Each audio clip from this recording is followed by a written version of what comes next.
Hello guys, for today's video ay maitur ko naman kayo sa University of San Carlos Talamban Campus. Ito po si Ate Chelsea ay papunta na po siya sa school. So papasok na siya sa gate. Then after that, all the way to dyan, yun yung gate na nila, oh, dami. Then after that ay bibigay na niya yung ID niya para maitap for student identification. So nagkaroon na kasi siya ng license, kaya nagkaroon rin siya ng pagkakataon na makapagpamaneho ng sasakyan papunta sa kanyang school. Pag nag-commute kasi si ate, galing sa bahay namin, dalawang sakayan pa.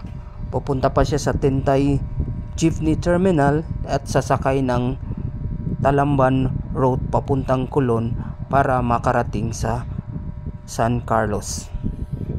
At dito kasi sa Cebu, pahirapan pa ang commute system. Kailangan mong magising ng umaga, iwas siksikan sa pagsakay ng jeep at iwas traffic at hindi ka rin malate sa pag-school.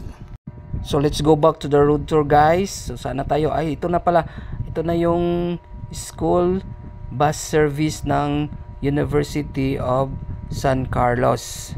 So dito naman sa kabila, kung makikita mo, ito yung multicab na ito ay service rin na maghahatid sa mga estudyante papunta sa kanilang school sa itaas, at may pamasahe po yan na 8 pesos.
So that's all guys. Thank you for watching. Bye bye. Mag-ingat po tayo lagi sa ating buhay.